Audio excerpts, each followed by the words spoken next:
इस पार्ट में जो है हम क्वाड्रेटिक पॉलिनोमियल करेंगे। क्वाड्रेटिक पॉलिनोमियल हमने फर्स्ट पार्ट में भी पढ़ा था। क्वाड्रेटिक जो स्टैंडर्ड फॉर्म है क्वाड्रेटिक पॉलिनोमियल का वो है ax² + bx + c। इसकी जो डिग्री है वो 2 है। इसका मतलब मैक्सिमम 2 जीरोज आ सकते हैं, और ये जो मैक्सिमम 2 जीरोज हैं इनमें हो सकता है कि दोनों रियल हो सकता है दोनों नॉन रियल। ठीक है, तो ये ऐसा हो सकता है। अभी हमने पिछली वाली जो पार्ट था उसमें डिस्कस किया था कि जब इसकी ग्राफ बनाई जाती है तो वो एक पैराबोला बनती है। पैराबोला 3 तरीके से बन सकता है। अच्छा, हमने कहा था कि ये जो a है ये कभी भी 0 नहीं हो सकता, क्योंकि a 0 होगा तो ये एक लीनियर पॉलिनोमियल बनेगा, है ना। ये 2 जीरोस में भी अगर a पॉजिटिव है तो a पॉजिटिव है तो इसकी ग्राफ ऐसे बनेगी। ये जो 2 कट हो रहे हैं एक्स एक्सिस पे यही इसके जीरोस है। हमने जीरोस की डेफिनेशन पढ़ी थी कि इसको हमने y माना था और y को 0 किया था। तो y 0 तब होता है जब वो कोऑर्डिनेट x एक्सिस पर होता है। तो x एक्सिस पर हमारे 2 जीरोस आ सकते हैं। यहाँ 2 जीरोस ये इस तरीके से हो सकते हैं, यहाँ ये जीरोस ऐसे भी हो सकते हैं, यहाँ हो सकता है कि दोनों जीरोस हो ही ना, ये नॉन रियल जीरोस हैं। इस वाले पार्ट में हम जीरोस और उसके बीच में जो उनका सम और प्रोडक्ट का जो वेरिफिकेशन है वो करने जा रहे हैं। ठीक है, तो सबसे पहले हम एक छोटा सा एग्जांपल लें। अगर मुझे x² - 3x + 2 के जीरोस निकालने हैं तो जीरोस निकालने के लिए मैं क्या करूंगा, px की जगह 0 लिखूंगा। तो हमारा आंसर आएगा x² - 3x + 2 = 0। इसको मिडल टर्म करके अगर मैंने फैक्टर बनाए तो ये 2 फैक्टर बनेंगे। तो मेरे जीरोस आए 1 और 2, अलग अलग 0 करेंगे तो, है ना। अगर ये x² - 3x + 2 की जगह यहाँ पर अगर ये 10 × x² - 3x + 2 होता तब भी आंसर हमारा 1 और 2 आता।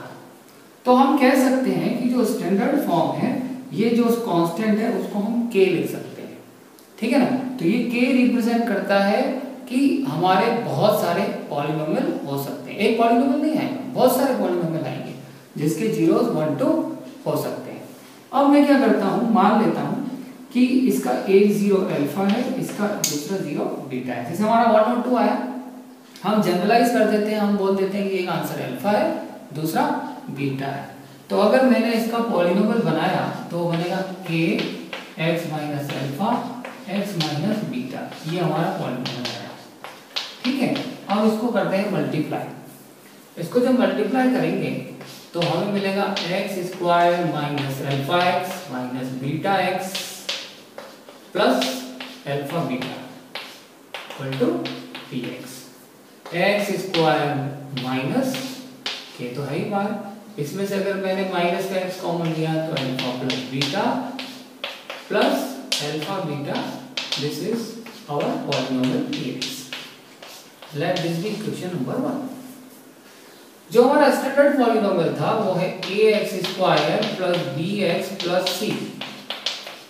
क्वाड्रेटिक स्टैंडर्ड पॉलिनोमियल ये। अगर मैंने इसमें से a कॉमन ले लिया तो ये बना x² + b/ax + c/a = px।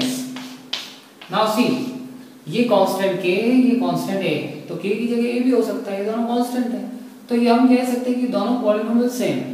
अब मैं दोनों को कंपेयर करूं तो कंपेयर करने पे जो x के साथ कोफिशिएंट है वो है b/a, यहाँ x के साथ कोफिशिएंट है वो है -अल्फा + बीटा। तो कंपेयर करेंगे तो -अल्फा + बीटा b/a के बराबर है, और अल्फा बीटा कांस्टेंट है, यहाँ c/a कांस्टेंट है। तो हम कह सकते हैं कि अल्फा बीटा की वैल्यू c/a। ठीक है, that means alpha + beta is -b/a and alpha beta is c/a। ये -b/a में b क्या है, b जो है वो x का कोफिशिएंट है, x का कोफिशिएंट a है, x का कोफिशिएंट b है, और जिसमें कांस्टेंट टर्म है उसको हमने c माना है। तो ये जो आया minus of coefficient of x upon coefficient of x², और ये कांस्टेंट है c और ये कोफिशिएंट ऑफ x²। तो इस तरीके से हम देखते हैं कि alpha plus beta minus B upon A और alpha beta C upon A आता है। अब हमें इस एक्सरसाइज में जो हमारी सेकंड एक्सरसाइज है क्वाड्रेटिक पॉलिनोमियल की, इसमें हमें जीरोस निकाल के उसका वेरिफिकेशन करना है। तो जैसे मैं एक एग्जांपल ले लेता हूं, एग्जांपल ले लेते हैं।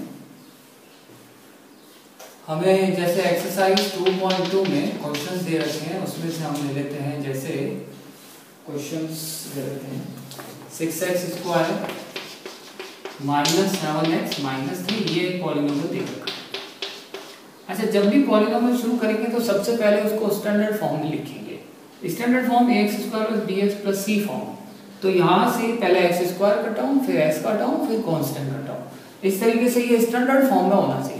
ठीक है, तो अभी मैं इसको अगर कंपेयर करता हूं तो a की वैल्यू 6 है, b की वैल्यू -7 है और c की वैल्यू -3 है।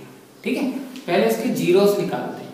तो जीरो निकालने के लिए px की जगह रखते हैं 0, तो 6x square minus 7x minus 3 को कर दें 0 के बराबर। तो उसको हम मिडल टर्म ब्रेक से सॉल्व करते हैं। 7x को ब्रेक करके लिख सकते हैं -9x plus 2x minus 3 equal to 0। इन दोनों का प्रोडक्ट और इन दोनों का प्रोडक्ट सेम आना चाहिए, ये हमने 8 और 9 दोनों क्लासेस में सीखा है। ठीक है, तो यहाँ से इसमें से 2x 3x कॉमन निकालें तो ये आया 2x माइनस 3, यहाँ से कुछ भी कॉमन नहीं है तो 1 कॉमन है, 2x माइनस 3। तो यहाँ से दो फैक्टर आए 3x plus 1, 2x minus 3 equal to 0। तो हमें यहाँ दोनों को अलग अलग 0 करेंगे तो एक आंसर x का आएगा -1/3 और यहाँ से आएगा 3/2। तो ये मेरा अल्फा है, ये मेरा बीटा है। अल्फा और बीटा आ गए। अब हम चेक करते हैं कि ये alpha plus beta minus B by A और alpha beta C by A के बराबर आ रहा है क्या। तो इसको चेक करने के लिए हमें चेक करना है कि alpha plus beta minus B upon A के बराबर है क्या। तो ये हमारा अल्फा, ये बीटा है, दोनों को जोड़ दें तो -1/3 प्लस 3/2 एलसीएम लेंगे तो 6 -2 प्लस 9 गिव 7/6। अब माइनस बी बाई ए को निकालते हैं। तो b की वैल्यू हमने निकाली थी 6, b की वैल्यू हमने निकाली -7 और a की वैल्यू हमने निकाली 6। तो माइनस ऑफ -7 माइनस ये फॉर्मूले वाला, तो ये 7/6 आ रहा है। तो उसका मतलब हमारा alpha plus beta minus B by A के बराबर आ रहा है। ठीक है, ये वेरीफाई हो गया। अब हम चेक करते हैं क्या alpha beta C by A के बराबर है।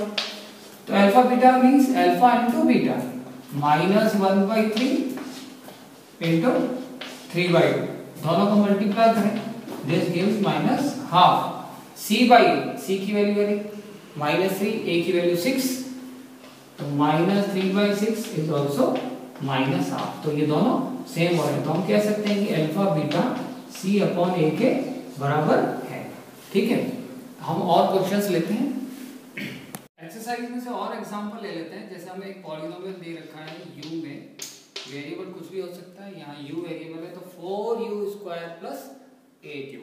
अब मैं इसको अगर लूँ 4u² plus 8u equal to, अगर मुझे जीरोस निकालने हैं तो मैं इसको 0 के बराबर कर दूँ, है ना। और 0 के बराबर करने के बाद इसमें से 4u कॉमन आ रहा है, तो ये हुआ u प्लस 2। तो आइदर u इज 0 और u इज -2। तो इसके दो जीरोस आ रहे हैं यहाँ, तो 0 या -2। तो किसी को भी अल्फा, किसी को भी बीटा ले सकते हैं। अच्छा, जब हम इसको ax² plus bx plus c से कंपेयर करेंगे, यहाँ x की जगह u है, तो इसको जब हम कंपेयर करेंगे तो हमें a की वैल्यू मिलेगी 4, b की वैल्यू मिलेगी 8 और c इसमें है ही नहीं, तो c हुआ 0। अब हमें जो उसका सम और प्रोडक्ट है वो वेरीफाई करना है, उसके जीरोस के साथ वेरीफाई करना है। यानी हमें चेक करना है क्या alpha plus beta minus B by A के बराबर है। तो अल्फा प्लस बीटा, अल्फा की जगह 0 है, बीटा की जगह -2 है, तो 0 में -2 जोड़ेंगे तो हमें मिलेगा -2 minus B by A, B की जगह 8 है, माइनस आइडेंटिटी का फॉर्मूले का -8 अपॉन ए की जगह 4, तो आंसर आया -2। तो हमने देखा कि अल्फा प्लस बीटा जो है वो -b बाई ए के बराबर है। ठीक है, हमें चेक करना है क्या alpha beta C by A के बराबर है। तो alpha beta alpha into beta 0 into -2, 0 को -2 से मल्टीप्लाई करेंगे तो आंसर आएगा 0। सी बाई ए, सी की वैल्यू 0 है तो 0 अपॉन ए, ए की जगह जो है वो 4 है तो 0 अपॉन समथिंग इज 0, है ना। तो हम कह सकते हैं कि अल्फा बीटा भी सी बाई ए के बराबर है। ठीक है, ये हमने क्वेश्चन इसलिए लिया क्योंकि इसमें सी है ही नहीं। अब नेक्स्ट क्वेश्चन जो हम ले रहे हैं इसमें बी नहीं, देखो टी स्क्वायर है, टी का टर्म है तो इसमें बी नहीं। ठीक है, अगर मुझे इसके जीरोस निकालने हैं तो टी स्क्वायर माइनस 15 को कर दिया हमने इक्वल टू 0। इसको मैं लिख सकता हूँ टी का स्क्वायर माइनस रूट 15 का square. Now this is A square minus B square, इसको ब्रेक करेंगे तो A plus B minus B होगा तो T plus root 15, T minus root 15। अब इसके जो दो जीरोस आए वो आया, एक तो माइनस का रूट 15, एक आया प्लस का रूट 15। ये अल्फा आया, ये बीटा आया।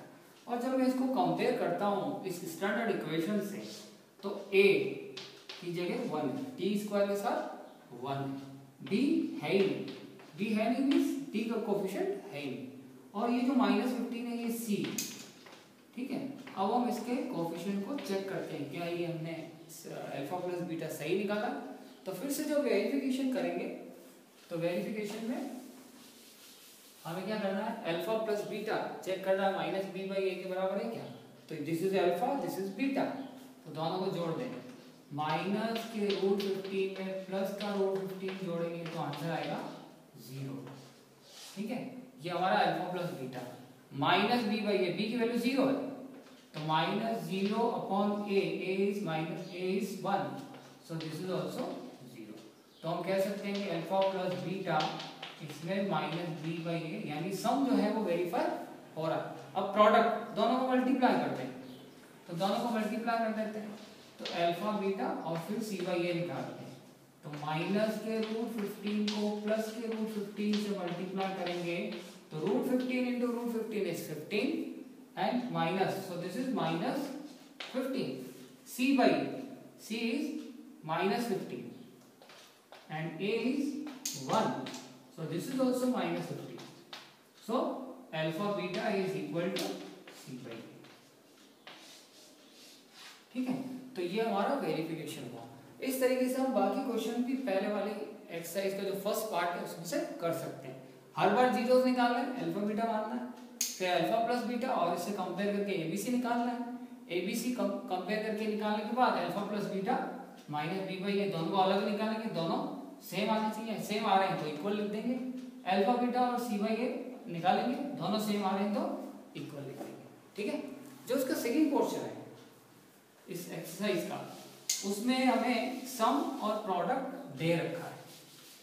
सम हम फिर से क्वाड्रेटिक पॉलिनोमियल पे आए।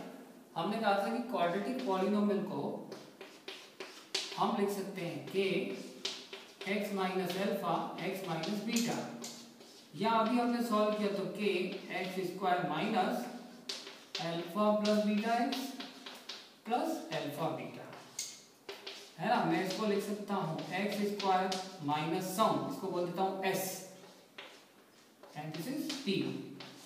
S sum means alpha plus beta and P product means alpha beta. तो जो सेकंड क्वेश्चन है उसमें हमें सम और प्रोडक्ट दे रखे। तो कुछ क्वेश्चंस ले लेते हैं, जैसे हमें पहला पार्ट दे रखा है 1/4 और -1। एक और ले लेंगे तो √2 और 1/3। ठीक है, तो इसमें हमें s, this is s, this is p, this is s, this is p। तो हमें s और p डायरेक्ट दे रखा है तो सिर्फ इसमें सीधा हमें रखना है। तो जब हम इसमें रखेंगे तो k x square minus sum, this is s, this is p, s की जगह 1/4 तो 1/4x प्लस p, p की जगह -1। सिंप्लीफाई करें तो x स्क्वायर माइनस x/4 -1। अच्छा, इसको हम और, क्योंकि हमने कहा था कि बहुत सारे पॉलिनोमियल हो सकते हैं तो हम ये फ्रैक्शन हटा सकते हैं, हम एलसीएम ले लेते हैं।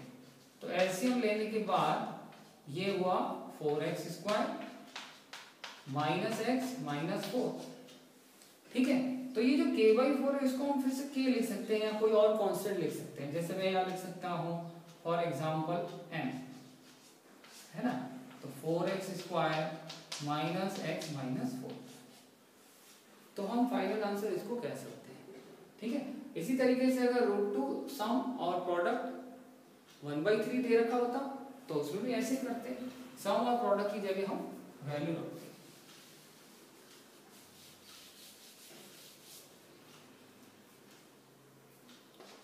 तो √2 और 1/3 सेकेंड क्वेश्चन, इसमें सम हमें दे रखा है √2, प्रोडक्ट हमें दे रखा है 1/3। तो हमारी स्टैंडर्ड इक्वेशन है x² minus sx plus p, s का मतलब सम, p का मतलब प्रोडक्ट, तो आंसर हुआ x², s की जगह रख देंगे √2, p की जगह रख देंगे 1/3, एलसीएम ले लेंगे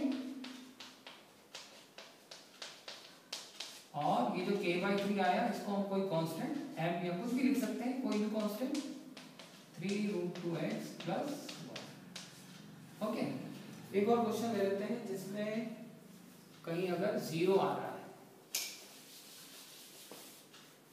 1/4 और -1/4, फिफ्थ पार्ट, -1/4 और 1/4, ठीक है, ये हमें s दे रखा है, ये p दे रखा है, तो kx² minus sx plus p, ks -1/4 था, ब्रैकेट में रख देते हैं, साइन का ध्यान रखना है, प्लस 1/4, सॉल्व करने पे x² plus 1/4x plus 1/4, LCM ले लेते हैं, 4x² प्लस x प्लस 1, ये k/4, तो उसको हम लिख देते हैं।